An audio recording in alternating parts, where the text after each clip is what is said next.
మన లైఫ్ జర్నీలో కూడా ఇలాంటి సిచ్యువేషన్స్ని మనం చూస్తాం. ప్రతి ఒక్కరికి కూడా వాళ్ళ లైఫ్ అనేది ఒక లాంగ్ జర్నీ లాంటిది. ఈ జర్నీలో సక్సెస్లు ఉంటాయి, ఫెయిల్యూర్స్ ఉంటాయి, చాలా చాలా ఇబ్బందులు కూడా ఉంటాయి.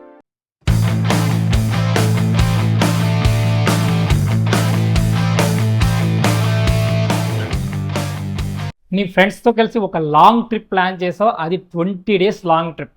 సో నచ్చిన ప్లేసులు తిరుగుతూ బాగా ఎంజాయ్ చేస్తూ నచ్చిన ఫుడ్ తిని మంచిగా పార్టీ చేసుకోవాలని హ్యాపీగా ప్లాన్ చేసుకున్నావు. మీ ఫ్రెండ్స్ అందరినీ గ్యాదర్ చేసావు. సో అందరూ కలిసి కార్లో స్టార్ట్ అయ్యారు. కొంచెం దూరం ముందుకెళ్ళాక సిగ్నల్ పడింది. అక్కడ ఒక బొమ్మలు అమ్మే ఒక పర్సన్ నీ దగ్గరికి వచ్చి, సార్ ఈ బొమ్మ తీసుకోండి చాలా బాగుంటుందని నీకు చూపించాడు.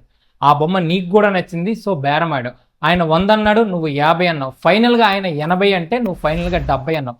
ఇలా బేరం ఆడుతున్నావు. ఆటోమేటిక్గా సిగ్నల్ ఆన్ అయింది. నీవు ఆటోమేటిక్గా నీ కార్ని నువ్వు స్టార్ట్ చేసుకుంటూ అలా ముందుకు వెళ్ళిపోయావు.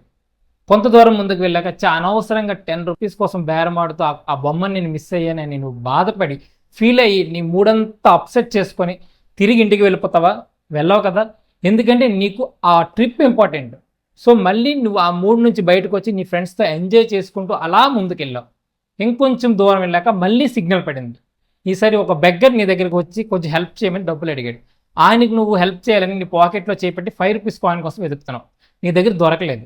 నీ ఫ్రెండ్స్ని అడిగావు, వాళ్ళ దగ్గర కూడా చేంజ్ లేదన్నారు. నీ పర్సు, నీ షర్టు, నీ ప్యాంట్ పాకెట్స్ అన్నీ వెతుకుతున్నావు, దొరకట్లేదు. మళ్ళీ ఇంతలో సిగ్నల్ పడింది. ఆటోమేటిక్గా నీ కార్ స్టార్ట్ చేసుకుంటూ నువ్వు అలా ముందుకు వెళ్ళిపోయావు. అనవసరంగా 5 రూపీస్ కోసం వెతుక్కొని టైం వేస్ట్ చేశానే, ఆయనకి హెల్ప్ చేయలేదని బాధపడి రిగ్రెట్ పడి నీ మూడంతా స్పాయిల్ చేసుకుని ట్రిప్ క్యాన్సిల్ చేసుకుంటావా? క్యాన్సిల్ చేసుకో కదా. మళ్ళీ నీకు ఆ ట్రిప్పే ఇంపార్టెంట్ కాబట్టి మళ్ళీ నువ్వు మూడ్ చేంజ్ చేసుకొని నీ ఫ్రెండ్స్తో ఎంజాయ్ చేస్తూ అలా ట్రిప్ని ఎంజాయ్ చేసావు. నచ్చిన ప్లేసులు తిరిగావు, బాగా ఎంజాయ్ చేసావు, పార్టీస్ చేసుకున్నావు, దారిలో మంచి మంచి బొమ్మలు కూడా కొనుక్కున్నావు, పూర్ పీపుల్కి హెల్ప్ కూడా చేసి నువ్వు చాలా హ్యాపీగా ఫీల్ అయ్యావు. లాట్ ఆఫ్ మెమరీస్తో నువ్వు తిరిగి ఇంటికి వచ్చావు. సో ఎగ్జాక్ట్గా మన లైఫ్ జర్నీ కూడా ఇలానే ఉంటుంది. మన లైఫ్ జర్నీలో కూడా ఇలాంటి సిచ్యువేషన్స్ని మనం చూస్తాం. ప్రతి ఒక్కరికి కూడా వాళ్ళ లైఫ్ అనేది ఒక లాంగ్ జర్నీ లాంటిది. ఈ జర్నీలో సక్సెస్లు ఉంటాయి, ఫెయిల్యూర్స్ ఉంటాయి, చాలా చాలా ఇబ్బందులు కూడా ఉంటాయి. వాటన్నింటినీ ఎదుర్కొని వాటిని లైట్ తీసుకొని మనం ముందుకు వెళ్తేనే మన లైఫ్ జర్నీని మనం సక్సెస్ఫుల్గా కంప్లీట్ చేయగలం. ముఖ్యంగా మరీ ముఖ్యంగా నేను 10th ఇంటర్ స్టూడెంట్స్కి ఒకటే చెప్తున్నాను, మీకు వచ్చే రిజల్ట్స్ని మీరు పాజిటివ్గా తీసుకోండి. ఆ రిజల్ట్స్ ఎలా వచ్చినా సరే వాటిని పాజిటివ్గానే తీసుకోండి. ఎందుకంటే ఏ రిజల్ట్స్ కూడా లైఫ్ని డిసైడ్ చేయలేవు. ఈరోజు నువ్వు ఇలా ఉన్నావు, ఫ్యూచర్లో ఎవడు ఎలా ఉంటాడో, అంటే ఎవడి లైఫ్ ఎలా మలుపు తిరుగుతుందో ఎవడు కూడా చెప్పలేడు.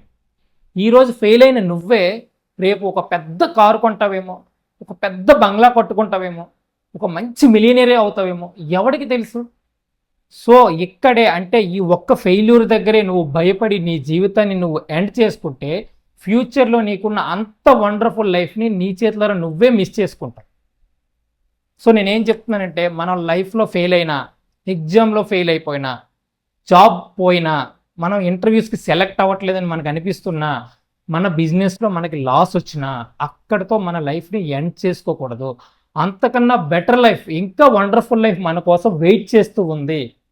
సో మనం కష్టపడి ముందుకు వెళ్ళి ఆ లైఫ్ని మనం అచీవ్ చేయాలి. చాలామంది కూడా లవ్లో ఫెయిల్ అయితే వాళ్ళ కెరీర్ని స్పాయిల్ చేసుకొని వాళ్ళ లైఫ్ని నాశనం చేసుకుంటాం. ఆ ఒక్క పర్సన్ నీకు రిజెక్ట్ చేస్తే ఇంకా నీకు లైఫే లేదా? ఆ ఒక్క పర్సన్ కోసమే నువ్వు ఈ భూమి మీదకి వచ్చావా? లవ్ ఫెయిల్యూర్ అయితే అవని, వాళ్ళకన్నా ఇంకా బెటర్ పర్సన్ నీ లైఫ్లోకి వస్తారు. అప్పుడు వాళ్ళతో నీ లైఫ్ చాలా చాలా వండర్ఫుల్గా ఉంటుంది. నువ్వు అసలు ఎక్స్పెక్ట్ చేయవో అంత బ్యూటిఫుల్గా ఉంటుంది. కన్ఫర్మ్గా నీ లైఫ్ చాలా చాలా బాగుంటుంది. అంతెందుకు boss, for example, for suppose నువ్వు ఇప్పుడు చేస్తున్న నీ జాబ్ ఉన్న పలంగా పోయినా కూడా నువ్వు ఓవర్గా డిసప్పాయింట్ అవ్వాల్సిన అవసరం లేదు. మళ్ళీ ట్రై చేయి. దానికన్నా మంచి జాబ్ నీకు ఖచ్చితంగా వస్తుంది. ఇంకా మంచి శాలరీస్తో నీ ఫ్యామిలీని, నీ పేరెంట్స్ని నువ్వు చాలా చాలా హ్యాపీగా చూసుకుంటావు. ఇంకా మంచి కారు కొంటావు, ఇంకా పెద్ద ఇల్లు కట్టుకుంటావు, నీ లైఫ్లో బిందాస్గా నువ్వు బతుకుతావు. సో ఇవన్నీ ఎప్పుడు జరుగుతాయో తెలుసా? నీకు ఫెయిల్యూర్స్ వచ్చినప్పుడు నువ్వు భయపడకుండా అక్కడే ఆగిపోకుండా వాటిని ఎదిరించి ముందుకు వెళ్తే ఫ్యూచర్లో నీకంటూ నీ సొంతమైన అందమైన భవిష్యత్తుని నువ్వు సొంతం చేసుకోగలవు.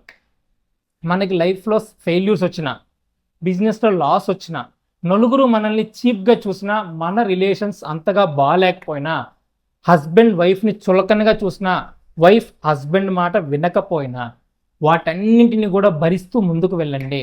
ఫ్యూచర్లో అన్నీ సర్దుకుంటాయి. మన లైఫ్ చాలా చాలా హ్యాపీగా ఉంటుంది. మనం కూడా ఎక్స్పెక్ట్ చేయమో అంత బ్యూటిఫుల్గా ఉంటుంది.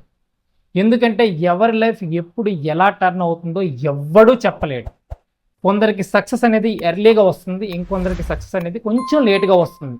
ఒక 50-60 సంవత్సరాల వయసు వచ్చాక కూడా లైఫ్లో సక్సెస్ అయిన వాళ్ళని మనం చూసాం కదా.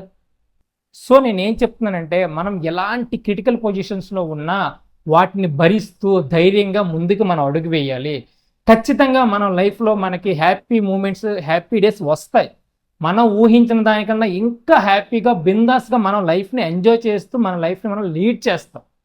సో స్టార్టింగ్లో నేను చెప్పినట్లు ఆ ట్రిప్ నీకు ఎంత ఇంపార్టెంట్ అనిపించిందో నీ లైఫ్ కూడా నీకు చాలా చాలా ఇంపార్టెంట్ అనిపిస్తే చూడు, అప్పుడు నువ్వు ఎలాంటి సిచ్యువేషన్స్ వచ్చినా ఫేస్ చేస్తావు.